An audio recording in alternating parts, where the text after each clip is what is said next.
नमस्कार, सत श्री अकाल, सब्बा खैर। आपका फिर से आपके अपने चैनल स्टेनो हेल्प पीपी में स्वागत है। अगर आप हमारे चैनल में आए हैं नए तो इसे लाइक, सब्सक्राइब और शेयर करना ना भूलें। दोस्तों, आज की जो मैं वीडियो बनाने जा रहा हूं और जो वीडियो में हम जो बातें बनाने जा रहे हैं उसमें आप सभी के लिए बहुत ही इंपॉर्टेंट इन्फॉर्मेशन छुपी हुई है, खासकर मेरे उन दोस्तों ने जिन्होंने की है 12th और अभी से देख रहे हैं सरकारी जॉब का सपना। तो देखिए पूरी वीडियो को अंत तक और हम बताएंगे आज आपके लिए एक ड्रीम जॉब जो सिर्फ आपको 12वीं बेस पर मिल सकती है और ये टक्कर देगी। टक्कर किन्हें देगी पता है आपको? टक्कर देगी सीजीएल एसएससी जिनने ग्रेजुएशन किया रहता है कंप्लीट, उन सीजीएल वाले बंदों को। उससे भी अच्छी जॉब आपके लिए साबित होने वाली होगी। तो आज की वीडियो में हमारे साथ बने रहिए और नए दोस्त जो हमारे साथ जुड़े हैं वो करें लाइक, सब्सक्राइब इस चैनल को और बेल नोटिफिकेशन दबा दें ताकि जो हमारी आने वाली वीडियो है आप तक पहुंचे सबसे पहले। तो आज की वीडियो में आपको बताने जाऊंगा स्टेनोग्राफर के बारे में। जी हाँ, स्टेनोग्राफर, जिसे हिंदी में कहा जाता है आशुलिपिक। आशुलिपिक को अगर मैं थोड़ा सा संक्षिप्त में यहाँ पर बताऊं तो आशुलिपिक का मतलब होता है किन्हीं भी चीजों को जो हम सेंटेंस बोलते हैं उन्हें शॉर्ट में बोलना या शॉर्ट में कहना। अगर मैं हिंदी में बोलूं कि मैं गा रहा हूं, अगर आप ऊपर से स्क्रीन में देख रहे होंगे तो आपको दिख रहा होगा मैं गा रहा हूं। कितना छोटा सा लिख गया है एक लाइन में, यहाँ पर आपको लग रहा होगा कि ये क्या लिख दिया, लेकिन ये है मेरे दोस्त मैं गा रहा हूं। या इंग्लिश में अगर लिखना चाहोगे तो ये लिखो आई एम सिंगिंग। ये आपको दिख जाएगा किस तरीके से दिख रहा है, हल्का सा 2 लाइनें बनाई और आई एम सिंगिंग कंप्लीट हो गया। तो ये है आशुलिपिक का जादू, ये है स्टेनोग्राफर का जादू और आप पा सकते हैं इसमें अपनी जॉब, अपनी ड्रीम जॉब। तो मैं बताऊंगा इस वीडियो में कि आप कैसे इसकी तैयारी करें, क्या होता है स्टेनोग्राफर, कैसे बनेंगे स्टेनोग्राफर, कैसे मुझे तैयारी करनी होगी, क्या क्या बुक मैं पढ़ूंगा, क्या मेरा प्रोसेसर रहेगा, क्या मेरा प्रमोशन का क्या वो रहेगा, पोस्टिंग कहाँ मिलेगी, सारी चीजें, सारे के सारे डाउट जितने भी हैं आज सारे के सारे इस वीडियो के माध्यम से मैं दावा करता हूं कि आपके कोई भी डाउट्स नहीं बचेंगे। तो बने रहिए वीडियो में। दोस्तों, स्टेनोग्राफर की अगर हम बात करें तो 2 मीडियम में यहाँ पर बोला जाता है, इंग्लिश स्टेनोग्राफर और हिंदी स्टेनोग्राफर। आप कोई सा भी प्रोफाइल चूज कर सकते हैं। चूज कैसे करेंगे आप? बेस्ट तरीका है आपका जो मीडियम है उसी में बने रहिए। हिंदी में है तो काफी जॉब्स हैं जो आपके हिंदी के लिए भी बन जाती है, हिंदी स्टेनोग्राफर से रिलेटेड है, तो उसमें ज्यादा छेड़छाड़ करने की जरूरत नहीं है। पहले हिंदी स्ट्रॉन्ग करिए, अपना बेस यहाँ पर मजबूत करिए। उसके बाद अगर आपको लगता है कि यू कैन कैरी, आपको क्योंकि प्रमोशन के लिए आप एक बार अंदर एंट्री पा जाएंगे तो आपको दोनों मीडियम में जरूरत होगी, तो उसके बाद आप प्रयास करिए कि आप सेकंड मीडियम को भी कैरी ऑन कर सकें। तो हम बात कर रहे हैं यहाँ पर स्टेनोग्राफर के लिए, और स्टेनोग्राफर के लिए क्वालिफिकेशन जैसा मैंने बताया सिर्फ 12वीं पास, ग्रेजुएशन वाले भी दे सकते हैं, लेकिन आपको जो मिनिमम जो एजुकेशन क्वालिफिकेशन है सिर्फ 12th बेस। 12th बेस पर आप धरिए फॉर्म को। एज रेस्ट्रिक्शंस, एज क्या होनी चाहिए मैं बताऊंगा। एज सिर्फ 18 साल। 18 साल में भाई साहब ड्रीम जॉब मिलने वाली है। 18 साल में, 18 से 30 साल तक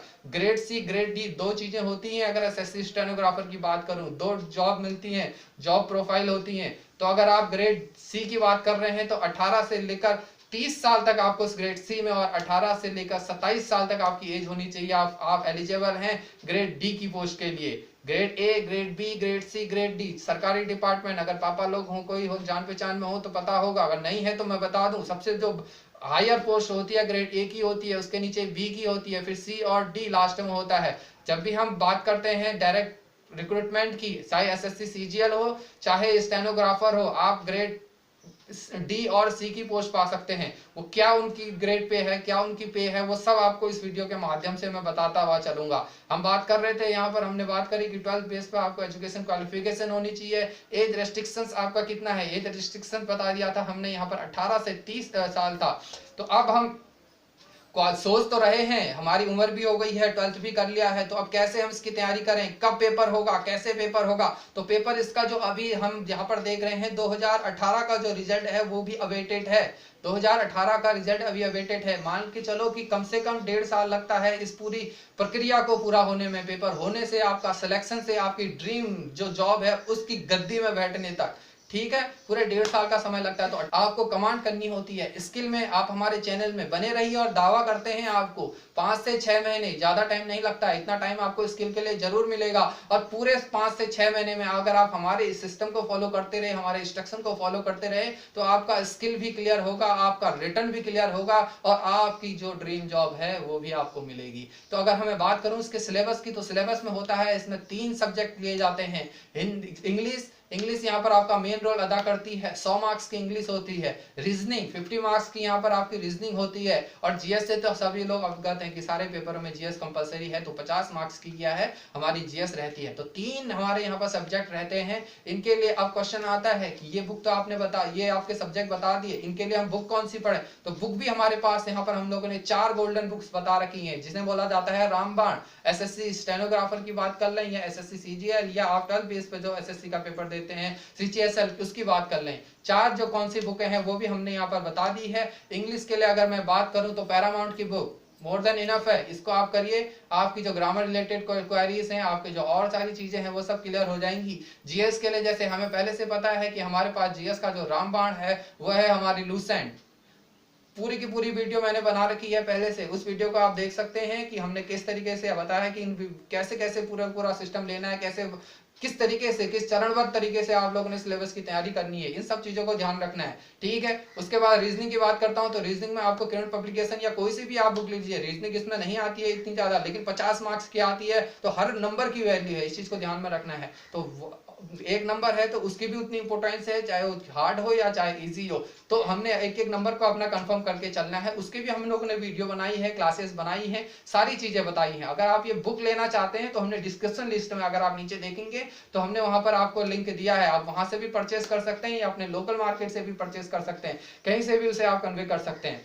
अगर मैं कट ऑफ की बात करूं, आपने पेपर दे दिया, आपने तैयारी कर ली, अब पेपर में तैयारी कैसे करें ये तो सब पता चल गया, हमारी वीडियो के माध्यम से समय समय पर आपको बताते रहेंगे। अब कट ऑफ कितनी जाती है, कट ऑफ यहाँ पे देखो, जो ग्रेड डी की है उसकी पिछली बार 133 134 के पास आसपास रहती है, और जो ग्रेड सी की है उसकी 138 139 के आसपास रहती है। मैं यूआर वालों भाइयों की बात कर रहा हूँ। उसके बाद आप अपना कैटेगरी वाइज लगा सकते हैं, ये डिपेंड करता है कि देखो वैकेंसी कितनी आई हर ईयर।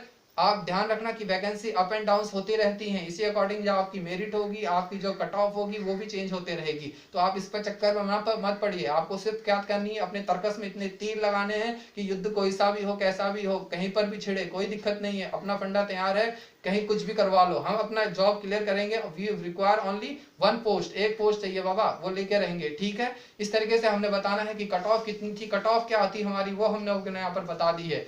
अब मैं बताऊंगा कि जो रिटर्न का पेपर होगा, देखो यहाँ पर पेपर होगा, सबसे पहले एक बार पेपर होगा रिटर्न का पेपर, उसमें आप क्वालिफाई हो जाइए। उसके बाद आपके होता है स्किल का टेस्ट। स्किल में क्या होता है कि स्किल में दोनों लेवल पर अलग अलग होते हैं। रिटर्न पेपर आपका कॉमन होगा, ग्रेड डी या ग्रेड सी, ऐसा कुछ नहीं होगा, सिंपल पेपर होगा।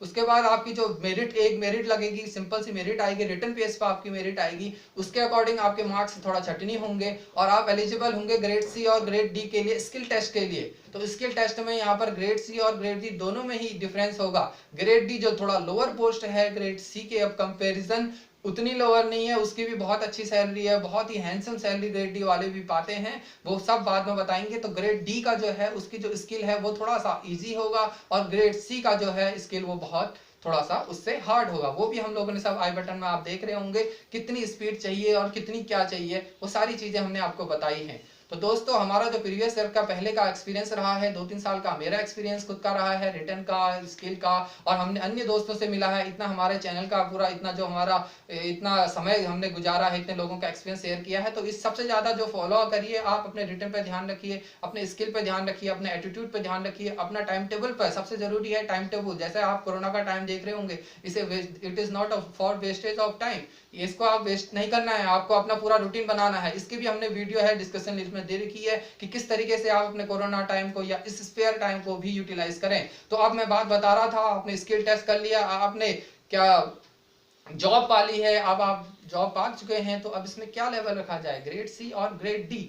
ग्रेड डी की जो जॉब है, ग्रेड डी का जो स्केल है, पेमेंट का जो स्केल है वो 2400 से स्टार्ट होता है, और जो ग्रेड सी है वो खत्म होता है आपके 4600 ग्रेड पे। तो 4600 ग्रेड पे मतलब सीजीएल में भी जो टॉपर मोस्ट पोस्ट होगी उसको भी 4600 ग्रेड पे होगी। कहने का मतलब समझ रहे हैं आप, 12th बेस पे, सिर्फ 12th के बेस पे आपने एक सीजीएल के बंदे को टक्कर दे दी है, और टक्कर भी नहीं दी है, एक बहुत ही अच्छी जॉब ली है उसके भी ज्यादा कंपेरिजन में। आपको पता है जो एसएससी का स्टेनोग्राफर होता है उसकी जॉब प्रोफाइल क्या होती है, कहाँ बैठता है, क्या जॉब करता है, कितने मिनिस्ट्री में करता है। अगर मैं मिनिस्ट्री की बात करूँ तो जितनी भी इंपॉर्टेंट मिनिस्ट्रीज होती हैं सेंट्रल गवर्नमेंट की, चाहे वो सीबीडीटी हो, चाहे इनकम टैक्स हो, चाहे जीएसटी हो, चाहे मिनिस्ट्री ऑफ एक्सटर्नल अफेयर हो, इतने सारे जो इंपोर्टेंस यहाँ पर मिनिस्ट्रीज हैं सब में आपके लिए जॉब रोल्स हैं। तो आपकी जॉब रोल्स क्या होती है, आपको क्या करना होता है कि जो भी आपका मिनिस्टर होगा, अगर आप मिनिस्ट्री की बात करूं तो मिनिस्टर, अगर आप जैसे लोकसभा और राज्यसभा में भी कई बार पोस्टें निकलती हैं इसकी पार्लियामेंट के थ्रू,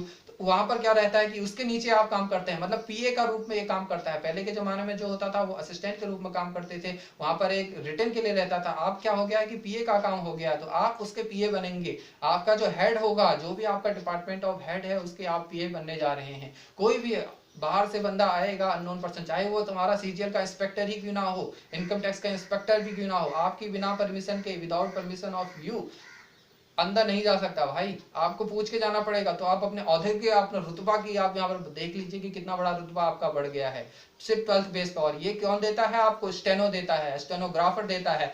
तो जुड़े रहिए और तैयारी करते रहिए।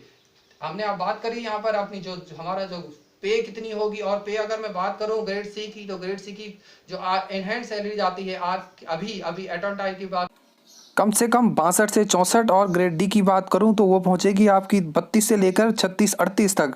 तो इतनी ज्यादा हैंडसम सैलरी आपको मिल रही है, तो ये भी सिर्फ 12th बेस पे है। तो इस चीज को ध्यान रखना। और मैं अगर बात करूं तो इसके प्रमोशन की वर्क क्या होगा, वर्क मैंने जैसे आपको बता दिया है पहले ही, इसका वर्क इतना लिमिटेड है कि आपको पीए के अंडर काम करना है। जो भी उसके चीजें क्वायरीज रहती हैं उसके रिगार्डिंग आपको काम करना है। अलग अलग डिपार्टमेंट में आपका जॉब प्रोफाइल चेंज हो सकता है, इसको आप ध्यान में रखिएगा। और आपको पोस्टिंग कहाँ मिलेगी, क्या पोस्टिंग मिलेगी, कैसे पोस्टिंग मिलेगी, ये भी डिपेंड करेगा कि पोस्टेस कितनी हैं, आपके सिटी में कितनी पोस्टें हैं, आपके जो डिपार्टमेंट है, आपको जो जॉब प्रोफाइल हम आपको बात करेंगे तो पूरे के पूरी जॉब प्रोफाइल आपको भरने के लिए दी जाएगी। आपका रिटर्न जब टेस्ट हो जाता है उसके बाद आपको प्रेफरेंस के लिए दिया जाता है कि आप कौन से डिपार्टमेंट में जाना चाहते हैं। तो उस डिपार्टमेंट में सोच समझ के भरिएगा, उसके लिए भी हमने सेपरेट वीडियो बनाई है। जो हमारे पुराने दोस्त हैं वो जानते हैं कि हम वीडियो की सीरीज लेके आ रहे हैं, कौन से डिपार्टमेंट की कौन सी प्रोफाइल है, तो उसको भी एक बार जरूर देख लीजिएगा अपनी ड्रीम जॉब भरने से पहले, सोचने से पहले।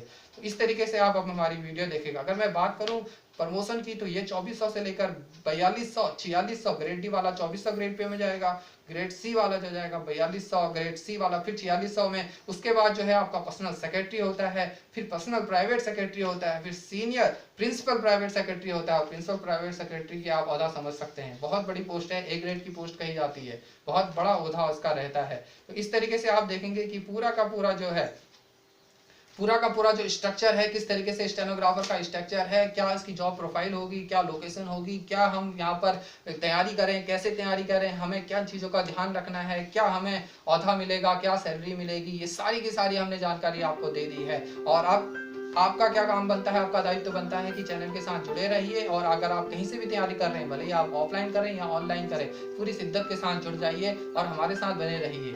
Thanks for watching, keep share and subscribe our channel, और जो बेल नोटिफिकेशन है उसको दबाना ना भूलें ताकि आने वाली सारी वीडियो और अपडेट आप तक पहुंचे सबसे पहले। धन्यवाद।